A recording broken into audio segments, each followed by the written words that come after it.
Hi viewers, welcome to BS talk show. నేను మీ బుర్రా శ్రీనివాస్.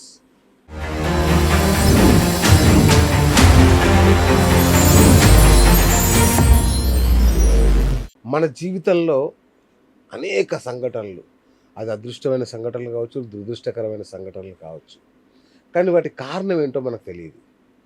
అది గర్భశోకం కావచ్చు, లేదంటే సంతానం లేమి కావచ్చు, లేదు పెళ్ళి కావట్లేదు, ఉద్యోగం దొరకట్లేదు, అనారోగ్య సమస్యలు, ఇవన్నీ ఎందుకు?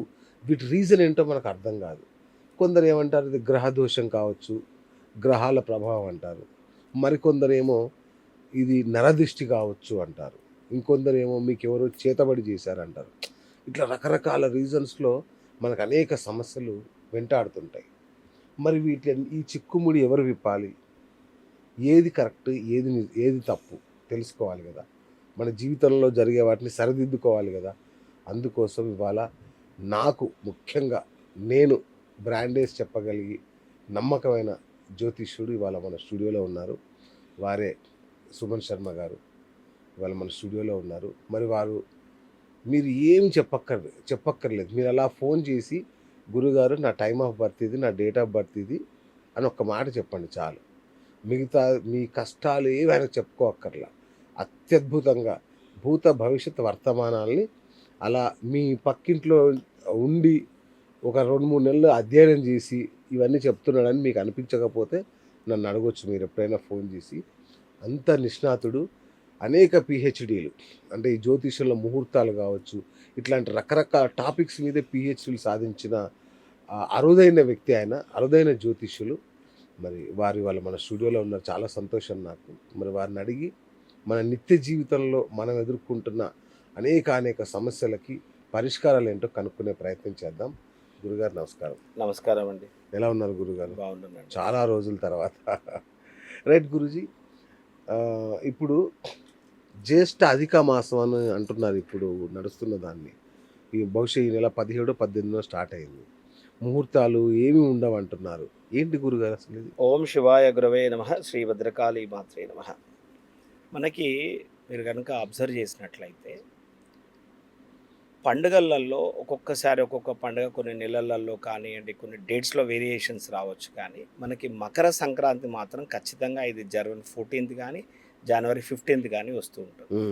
జనరల్గా కూడా మన వాడక భాషలో లేదా ఆస్ట్రానమికల్ నోట్స్లో ఏం చెప్తారంటే ఆస్ట్రానామికల్ అడ్జస్టబుల్ డే అంటారు ఈ యొక్క మకర సంక్రాంతి. ఓకే. అయితే మనకు వచ్చే వరకు ఏంటి అంటే మనకి 365 రోజుల ప్రామాణికమైనటువంటి సంవత్సరంగా మనం ఉన్నటువంటి ఒక గ్రెగరియన్ క్యాలెండర్ మనం వాడుతున్నాం ఇప్పుడు మన నిత్య జీవనంలో. కానీ అసలు పూర్వం శాస్త్ర ప్రకారంగా ఏంటి, మనకు 354 రోజులు మాత్రమే మనకి. సో ఈ 354 అంటే ఇక్కడ 365 అంటే 11 రోజుల వ్యవధి వస్తుంది. సో మనం చాంద్రమానము, సూర్యమానం అనేటువంటి 2 విధాలుగా మనము ఈ తిదివార నక్షత్రాలకు సంబంధించి కానీ మన సిద్ధాంత ప్రకారంగా కూడా మనం విభజించి చెప్పేటువంటి అవకాశం ఉంటుంది. అయితే మనకి 3 సంవత్సరాలకు, అంటే ప్రతి 3వ సంవత్సరం ఏంటంటే అధిక మాసం అని వస్తుంటుంది. ఈ ఎలా వస్తుంది అని అంటే నేను చెప్పాను కదా, 354 రోజులు మనకి చాంద్రమానం ప్రకారంగా జరుగుతుంది. కాబట్టి అలా 11 రోజులు 33 రోజుల వ్యవధిని మనం ఏం చేస్తామంటే ఇదంతా కూడా పండుగలు ఇవన్నీ కూడా మళ్ళీ ఒక ఆర్డర్ వైజ్లో సెట్ చేయడం కోసం దీన్ని అధిక మాసంగా ప్రతి 3వ సంవత్సరం మనకు అధిక మాసం వస్తుంది. దీని పేరు యాక్చువల్గా అధిక మాసాన్ని వాడక భాషలో ఉంది, కానీ దీని పేరు ఏంటంటే పాత్ర మాసము అంటారు. అదేవిధంగా దీన్ని పురుషోత్తమ మాసము అని అంటారు. అయితే ఈ యొక్క సంవత్సరం అంటే ఈ సంవత్సరంలో మనకి అధిక జ్యేష్ఠ మాసం వచ్చింది. అయితే అధిక జ్యేష్ఠం అని ఎందుకు, అంటే అధికం అనే పదం ఎందుకు వాడుతూ వచ్చామంటే దీన్ని పురుషోత్తమ మాసము అని అంటారు. కాబట్టి విశేషమైనటువంటి పూజలకు కానివ్వండి, దైవానుగ్రహానికి కానివ్వండి, అనుష్ఠాంగాలకు కానివ్వండి, దాన ధర్మాలకు కానీ, క్రతువులకు, అంటే ఇలాంటి అంటే ఇప్పుడు గృహప్రవేశాలు, శంకుస్థాపనలు, దర్వాజా ముహూర్తాలు, కొత్త వ్యాపారాలు, పెళ్ళిళ్ళు ఏవి కూడా పనికిరావు. కేవలము మన అనుష్ఠాంగాన్ని, మన బలాన్ని, మన పూర్వకర్మల యొక్క నివృత్తిని, పితృదోషాలను వీటన్నిటికీ కూడా నివృత్తి చేసుకోవడం కోసం మన పెద్దవాళ్ళు ఇచ్చినటువంటి ఒక అద్భుతమైన దివ్యమైన మాసమే ఈ పురుషోత్తమ మాసం. చాలామంది ఏం చేస్తారంటే ఈ పురుషోత్తమ మాసంలో ఏవైనా 33 వస్తువులను దానం ఇస్తూ ఉంటారు సహజంగా. అదేవిధంగా గోదానానికి అదేవిధంగా సువర్ణ దానానికి ఏదైనా ఒక పాత్ర దానానికి అధిక మాసాన్ని చాలా విశేషంగా కూడా చెప్తూ ఉంటారు. సో అట్లా ఇది వాడుకలో అధిక మాసం అనేటువంటి వచ్చింది ఇది. ఓకే. ఓకే. అండ్ అట్లాగే గురువు అతిచారం అనేది ఒకటి కూడా నడుస్తుంది ఇప్పుడు. చాలా బీభత్సం జరగబోతుంది గురువు అతిచారం వల్ల అని కూడా చాలామంది చెప్తున్నారు.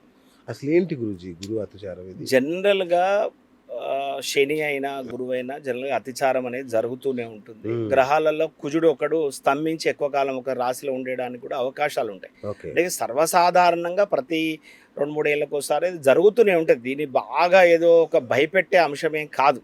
అంటే చాలామంది ఏం చేస్తున్నారంటే మీరు అంటే తప్పు అర్థం చేసుకోకూడదు. నేను ఎవరిని నిందించడమో, నేను విమర్శించడం నా ఉద్దేశ్యం కాదు. కానీ యూట్యూబ్‌లో ఒక్కొక్కసారి ఏందంటే చూడాలంటే భయమైతది. అవును. ఈ రాశోళ్ళకి ప్రాణగండం. ఇక గురువు రేపు జూన్ 2వ తారీఖు నుంచి వస్తున్నది. ఏదో అయిపోతుందనేటువంటి ఒక భయం బాగా కన్‌ఫ్యూజన్‌లో పెడుతున్నారు. అవును. శాస్త్రం ఎప్పుడు కూడా ఉన్న డౌట్స్‌ని క్లారిఫై చేస్తది గానీ భయంలోకి నెట్టేయదండి శాస్త్రం ఎప్పుడు కూడా. ఇప్పుడు జ్యోతిష్ శాస్త్రం ఏం చెప్తదంటే ఓ బృహస్పతి ఈ రకమైన సంచారం చేస్తున్నాడు. సో ఉచ్చ స్థానంలోకి బృహస్పతి వస్తున్నాడు. తర్వాత ఒకే సంవత్సరం ఏమైతుంది ఈసారి 2027లో ఒకేసారి 3 రాశులకు మారుతున్నాడు బృహస్పతి. కర్కాటకంలో ఉంటున్నాడు, సింహంలో ఉంటున్నాడు, కన్యలో ఉంటున్నాడు. అదేవిధంగా ఈసారి శని కూడా అంతే. మీనరాశి, మేషరాశి, వృషభ రాశి ఈ 3 టర్న్స్ తీసుకుంటున్నాడు శని కూడా. మామూలుగా 2 గ్రహాలకు మారితేనే అతిచారం. ఇది ఇంకా ఈసారి శని కూడా ఈసారి 2028లో 29లో అలా జరుగుతుంది. సో జనరల్ గా అలా జరిగినప్పుడు కూడా మనకి ఏం చెప్తారంటే సడన్ గా ఏదైనా కొంత విపత్తులు వచ్చే అవకాశాలు ఉంటాయి. ఓకే. రాజులు సడన్ గా మరణించే అవకాశం ఉంటుంది. లేదా సడన్ గా దండయాత్రలు అవుతాయి. అంటే అంతర్గతమైన యుద్ధాలు జరుగుతాయి. రాజు తన పదవులను కోల్పోయే అవకాశం ఉంటుంది. లేదా రాజు ఇంకొక రాజును అంటే తన వారసుని కానీ అట్లా వాళ్ళని కానీ వీటి పక్క జరిగి వాళ్ళని కూర్చోబెట్టే అవకాశం ఉంటుంది. అలా మారడం వల్ల రాజు మారడం వల్ల కొంచెం ప్రజల్లో కొంచెం భయాందోళన కలుగుతాయి. ఎందుకంటే కొత్త రాజు వచ్చి కూర్చొని మళ్ళీ ఇదంతా సెటిల్ చేయాలి కదా. సో అలా కొంత జ్యోతిష ప్రామాణికంగా ఏం చెప్పారంటే కొంత విపత్తులు కలిగేటువంటి అవకాశాలు ఉంటాయి. లేదా కొత్త రోగాలు పుట్టుకొచ్చే ఛాన్సెస్ ఉంటాయి. కొంత ప్రాణ నష్టం అధికంగా ఉంటుంది అనేది కూడా వాస్తవమైన జ్యోతిష ఉవాచ. అయితే అది వ్యక్తిగతమైన రాశులకు ముడిపెట్టి మాత్రం చెప్పకూడదు. గురువు అతిచారము, శని అతిచారము, లేదా ఈ గ్రహణాలు, లేదా ఈ స్తంభించడం ఇవన్నీ కూడా సిద్ధాంతపరమైనటువంటి. ఇది ప్రకృతి మీద రాజుల మీద పరిపాలన మీద ప్రభావాన్ని చూపిస్తుంది. కానీ వ్యక్తిగతమైనటువంటి జాతకం మీద అంత ప్రభావితం చూపించి అమాంతంగా ఈ 3 రాశుల వాళ్ళు కోటీశ్వరులు అయిపోతారు. లేదా ఈ 4 రాశుల వారికి ఇక ప్రాణగండమే మీకు దినదినం గండంగా గడిచిపోతారని ఇలా పిచ్చి పిచ్చిగా చెప్పడం అయితే దయచేసి కూడా తప్పు. అలాంటివి మీరు దయచేసి కూడా నమ్మవద్దు. ఇప్పుడు జ్యోతిష్యుడిని అంటే నేను అనకూడదు, పేరు అవసరం లేదు. కానీ ఒకసారి క్యాజువల్గా రీల్స్ చూస్తుంటే టైంపాస్లో ఒకటి వచ్చింది. జూన్ 2 నుంచి బృహస్పతి మారుతున్నాడు.